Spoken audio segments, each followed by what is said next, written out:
তাহলে বিপিএড এবং এমপিএড এ online admission হয়ে যাওয়ার পর তোমরা ইউনিভার্সিটিতে কি কি ডকুমেন্টস নিয়ে আসবে এবং হোস্টেলে অ্যাডমিশন হওয়ার প্রসেসটা কি, এটা নিয়ে আমরা আলোচনা করবো আজকে। তো এই ভিডিওটাতে আমরা বিপিএড অ্যাডমিশন হওয়ার প্রসেস, স্টেপস এবং সমস্ত প্রবলেমের সলিউশন সম্পর্কে আলোচনা করেছিলাম। এই ভিডিওটা তুমি যখনই দেখো না কেন প্রত্যেক বছর একই প্রসেস থাকে। যদি এই সম্পর্কে তোমাদের কোনো জানার থাকে কিছু, তাহলে অবশ্যই ভিডিওটা দেখে নিতে পারো।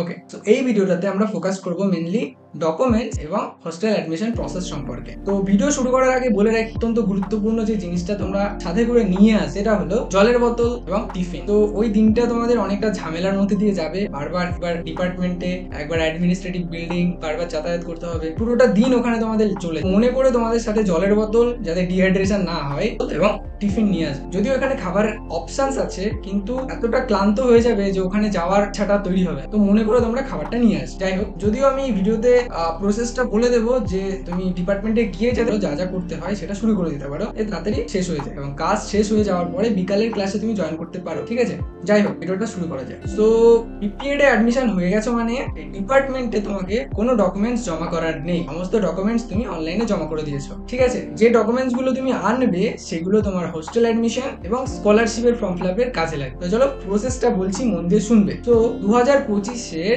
অ্যাডমিশন নোটিশ অনুযায়ী তোমাদের ক্লাস শুরু হবে 29শে অক্টোবর, রাইট? এই সময় তোমাদের মনের মধ্যে একটা প্রশ্ন তৈরি হতে পারে বা কনফিউশন তৈরি হতে পারে যে ওই দিন যাবো কি যাবো না, কেউ যদি না যায় আমি একা একা গিয়ে পাগলের মতো কি করব, কিংবা এরকম মনে প্রশ্ন হতে পারে যে হয়তো ইউনিভার্সিটি থেকে তোমাকে ইমেলের মাধ্যমে বা ফোন কলের মাধ্যমে জানাবে যে ক্লাসে আসো, ক্লাস শুরু হয়ে গেছে।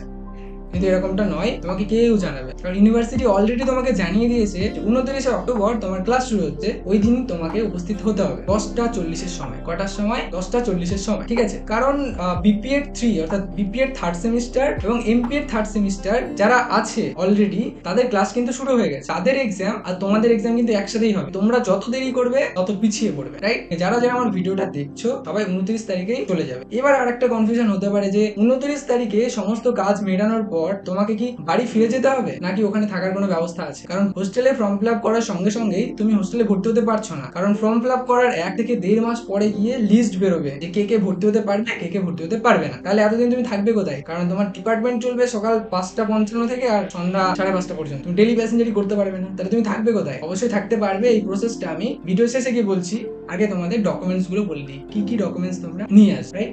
1 নম্বরে ফিটনেস সার্টিফিকেট তোমরা কোথায় পাবে? তোমাদের নিকটবর্তী কোনো হসপিটাল, যেখানে ফ্রিতেই তোমরা এটা পেয়ে যাবে, গিয়ে বলবে যে আমার একটা ফিটনেস সার্টিফিকেট দরকার। এবার যদি হসপিটালের কর্মচারীরা একটু টাকা খাওয়ার ব্যাপার থাকে, তাহলে তোমার কাছ থেকে হয়তো 100 টাকা নিতে পারে, কিন্তু অ্যাকচুয়ালি এটা ফ্রিতেই দেওয়া উচিত। যাই হোক, আর কোথা থেকে পেতে পারো? যে তোমাদের বাড়ির আশেপাশে যদি কোনো এমবিবিএস ডাক্তার থাকে, তার কাছ থেকে এটা পেতে পারো। Number 2, vaccination certificate, covid vaccination certificate. এটা একটু অবাক লাগবে, এতদিন হয়ে গেছে এখনো কোভিড এর সার্টিফিকেট লাগছে, কিন্তু অবশ্যই এটা নিয়ে আসবে, এটা লাগবে। কি করে বের করবে? তোমাদের আধার কার্ড এবং ফোন নাম্বার দিয়ে এটা বের করতে পারবে। যদি ভুলে গিয়ে থাকো তাহলে ইউটিউব থেকে দেখে নিতে পারো, অনেক ভিডিও পেয়ে যাবে। নাম্বার 3, তোমাদের গ্রাম পঞ্চায়েতের কাছ থেকে রেসিডেন্সিয়াল সার্টিফিকেট লাগবে। দুটো সার্টিফিকেট লাগবে, একটা হচ্ছে রেসিডেন্সিয়াল সার্টিফিকেট আর একটা হচ্ছে ডিস্টেন্স সার্টিফিকেট, অর্থাৎ তোমার বাড়ির থেকে ইউনিভার্সিটি ক্যাম্পাসের দূরত্ব। ঠিক আছে, এর জন্য তুমি ওখানে গিয়ে বললেই তোমাকে বের করে দেবে। এবার হিসাব কি করে করবে যে তোমার বাড়ি থেকে ইউনিভার্সিটির দূরত্ব কত? সবার প্রথমে তোমার যে নিকটবর্তী স্টেশন আছে সেখান থেকে তোমার বাড়ির দূরত্ব গুগল ম্যাপের মাধ্যমে জেনে নেবে কত কিলোমিটার হচ্ছে।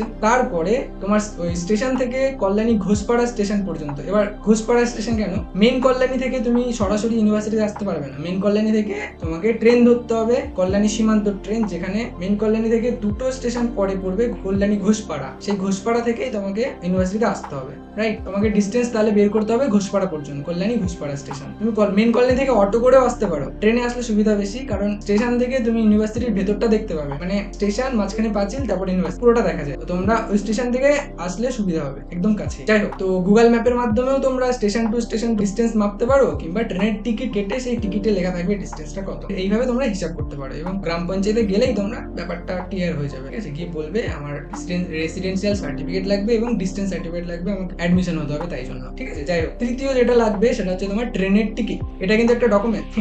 যাই হোক, যদি বাই চান্স তুমি ডিস্টেন্স সার্টিফিকেট আনতে ভুলে যাও, তাহলে এই টিকিট তোমার এই ডিস্টেন্স সার্টিফিকেট হিসেবে কাজ করবে। তোমার ডকুমেন্টসের সাথে এটাকে পিন আপ করে দিতে হবে। এটা হাসির কোনো ব্যাপার নয়, এটা কিন্তু একটা ভ্যালুয়েবল, এটা কাজে লাগে। আমি যেমন ডিস্টেন্স সার্টিফিকেট দিইনি, আমি আমার ক্ষেত্রে এই ট্রেনের টিকিটটাই দিয়েছিলাম। যাই হোক, 5 নম্বরে যেটা তোমাদের লাগবে সেটা হচ্ছে আধার কার্ড।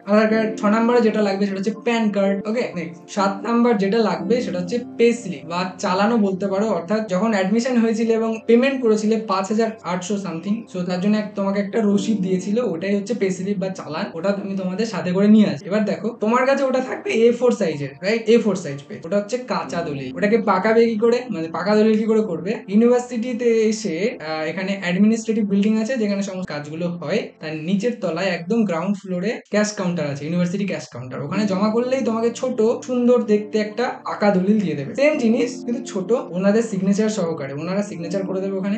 ওটাই তুমি সমস্ত কিছুতে ইউজ করতে পারবে। ওটা না হলে কিন্তু তুমি কোনো ফর্ম ফিল আপ করতে পারবে না, ঠিক আছে? ওটা সবার আগে এসে ওটা করে নিতে হবে। যাই হোক, 8 নম্বরে যেটা লাগবে সেটা হচ্ছে বিডিও অফিস থেকে তোমার ইনকাম সার্টিফিকেট লাগবে, ঠিক আছে? এটা কিভাবে পাবে ইনকাম সার্টিফিকেটটা? সবার আগে তোমাকে অনলাইনে অ্যাপ্লাই করতে হয়, তারপরে ভিডিও থেকে ওটাকে তুলতে হয়। এটার জন্য তোমার 1 থেকে 2 দিন সময় যেতে পারে, ঠিক আছে? 9 নম্বরে যেটা লাগবে অ্যান্টি র্যাগিং সার্টিফিকেট। এটা দুটো বার করতে হয়, একটা তোমার জন্য, একটা তোমার বাবার জন্য, ঠিক আছে? দুটো বার করতে। এটা কি করে বার করবে? দুটো ভাবে বার করা যায়। একটা হচ্ছে তোমার বাড়ির আশেপাশে যদি কোনো উকিল ব্যারিস্টার থাকে তার সাথে যোগাযোগ করতে পারো, সে বের করে দেবে, ঠিক আছে? সে হয়তো তোমার কাছ থেকে ফরম্যাট চাইতে পারে, ফরম্যাট তো তোমার কাছে নেই, কি কি কি লেখা থাকবে ওগুলো তো তোমার কাছে নেই, সো ওটা ওনার দায়িত্ব, উনি কিভাবে বার করবে। এটা হচ্ছে প্রথম দিক। দ্বিতীয় হলো যে কোনো কোর্ট থেকে তোমরা এটা বার করতে পারো। সাধারণত কি কল্যাণীতে কোর্ট আছে, তোমরা এখান থেকে বার করতে পারো।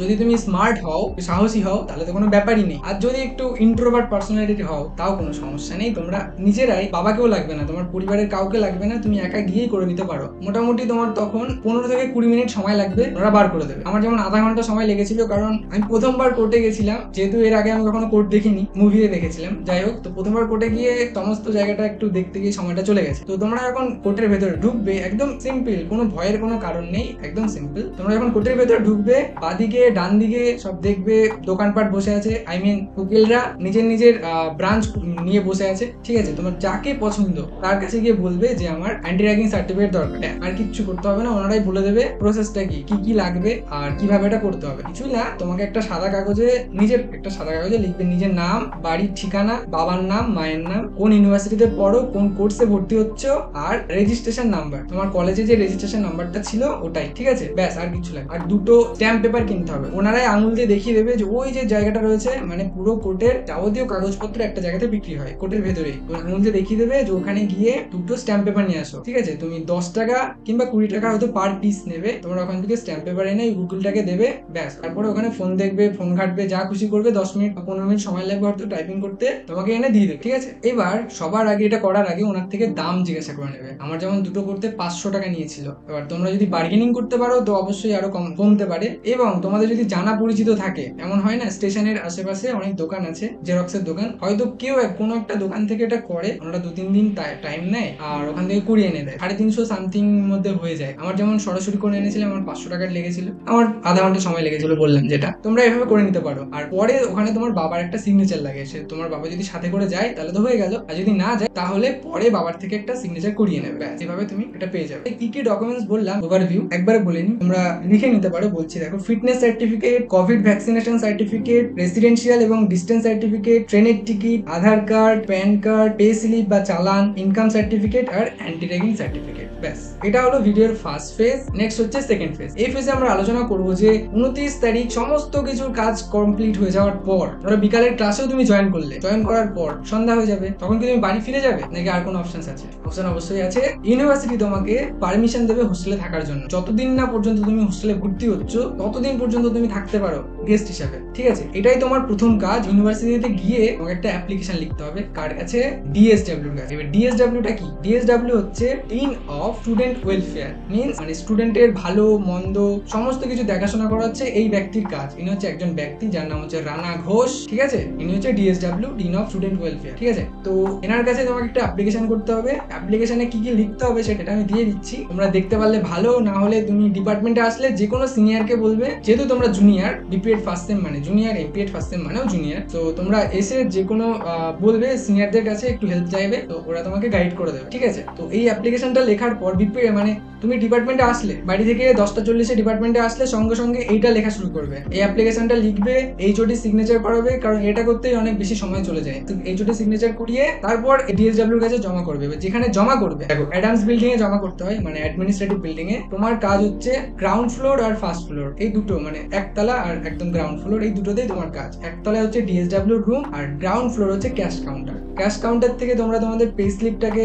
পাকা দলিল করবে আর একতলায় গিয়ে এই অ্যাপ্লিকেশনটাকে জমা করবে। কোথায়? ডিএসডব্লিউর গায়ে লাগানো একটা অফিস আছে, যেটা ডিএসডব্লিউর নিজের অফিস, ওখানে জমা করবে এবং ওখান থেকে তোমরা হোস্টেল অ্যাডমিশনের ফর্ম নিতে পারবে। এবার বলে রাখি যে ইউনিভার্সিটিতে ছেলেদের জন্য 5টা হোস্টেল আছে আর মেয়েদের জন্য 2টো হোস্টেল আছে, টোটাল 7টা হোস্টেল আছে, ঠিক আছে। এবার এই 5টা হোস্টেলের মধ্যে, ছেলেদের 5টা হোস্টেলের মধ্যে কোন হোস্টেলে তুমি থাকতে চাও, ঠিক আছে, কোন হোস্টেলে তুমি থাকতে চাও, যে হোস্টেলটা তোমার পছন্দ হবে, এই হোস্টেল সম্পর্কে আমি আরেকটা ভিডিও বানিয়ে দেবো, যেখানে তোমরা অল ডিটেলস পেয়ে যাবে। তবে একটু বলে রাখি যে 5টা হোস্টেলে, প্রথমে মেয়েদেরটা বলছি, মেয়েদের যেহেতু 2টো হোস্টেল এবং অনেক জনসংখ্যা, তাই জন্য এক একটা রুমে তাদেরকে মোটামুটি 5 জন থেকে 3 জন রুম শেয়ার করে থাকতে হয়। জুনিয়র অবস্থাতে তো ধরে রাখো 5 জন থাকতে হবে, একটু যখন সিনিয়র হবে তখন 3 জন বা 2 জন থাকতে হয়। কিন্তু ছেলেদের ক্ষেত্রে কি হয়, প্রথমে কিছু হোস্টেল আছে 2 জন করে থাকতে হয় আর একটা হোস্টেল আছে 3 জন করে থাকতে হয়, ঠিক আছে। আর একমাত্র বেনিয়ান হোস্টেল এমন আছে যেখানে তোমাকে প্রথম থেকে সিঙ্গেল রুম দেওয়া হয়, ঠিক আছে। আর অন্যান্য হোস্টেলগুলোতে মোটামুটি 6 মাস কিংবা 1 বছর পরে গিয়ে তোমাকে হয়তো সিঙ্গেল রুম দিতে পারে, ঠিক আছে। যখন তুমি সিনিয়র হয়ে যাবে তখন তোমাকে হয়তো সিঙ্গেল রুম দিতে পারে, তার আগে নয়। তো যাই হোক, তো তোমার যে হোস্টেল পছন্দ হবে, তুমি যখন ওই অ্যাপ্লিকেশনটা জমা করবে স্যারের কাছে, তখন ওনাকে বলতে পারো যে স্যার আমাকে এই হোস্টেলে পারমিশনটা দিলে খুব ভালো হতো, তাহলে ওরা ওনাদের ইচ্ছা মতো নিজেরটা দিয়ে দেবে, নিজেরা যে হোস্টেল পছন্দ হবে ওই হোস্টেলে তোমাকে দিয়ে দেবে। এটা হচ্ছে একটা প্রসেস, এটা হচ্ছে লিগাল প্রসেস, যেটা তোমাকে পারমিশন সহকারে তুমি আসতে পারছো। এবং আরেকটা প্রসেস হয় যেটা লিগাল নয় কিন্তু তবুও করা যায়, যে তোমার যে হোস্টেলে পছন্দ সেই হোস্টেলে কোনো সিনিয়রের সাথে যোগাযোগ করে সেই হোস্টেলে তুমি চলে যেতে পারো। তোমার গেস্ট পারমিশন যেখানেই হোক না কেন, সেই সিনিয়র সেই হোস্টেলের মেইনটেনেন্স কে দিয়ে, মানে প্রত্যেকটা হোস্টেলের একজন দায়িত্ব থাকে, স্টুডেন্ট মানে ছাত্রদের মধ্যেই ইলেকশন করিয়ে একজনকে মেইনটেনেন্স হিসেবে সিলেক্ট হয়, সেই মেইনটেনেন্স তোমাকে ওই হোস্টেল পাইয়ে দেওয়ার ব্যবস্থা করে দেবে। যাই হোক, যেখানে তোমার গেস্ট পারমিশন হবে মনে করো ওই হোস্টেলেই কিন্তু তোমার নাম আসবে, এটা হচ্ছে প্রসেস। যাই হোক, এটাই ছিল আজকের ভিডিও। যদি আরো কোনো প্রশ্ন থাকে তোমাদের মনে, তোমরা ভিডিওর কমেন্টে অবশ্যই জানাবে। আর ভিডিওটা ভালো লাগলে অবশ্যই একটা লাইক করবে এবং অবশ্যই একটা কমেন্ট করবে। যদি কোনো প্রশ্ন থাকে অবশ্যই করবে, কোনো সমস্যা নেই, আমি তোমাদের সমস্ত প্রশ্নের সলিউশন দিয়ে দেবো। আমি সাবস্ক্রাইব করতে বলি না যদি তোমাদের ভালো লাগে আর এরকম ধরনের ভিডিও দেখতে চাও। আমি ফিজিক্যাল এডুকেশন সম্পর্কিত সমস্ত ভিডিও বানাই, তোমরা যদি ভিডিও দেখতে চাও অবশ্যই সাবস্ক্রাইব করতে পারো, কোনো জবরদস্তি নেই। দেখা হবে পরবর্তী ভিডিওতে, যতক্ষণ সুরক্ষিত থাকবে, সুস্থ থাকবে। জয় হিন্দ, বন্দে মাতরম।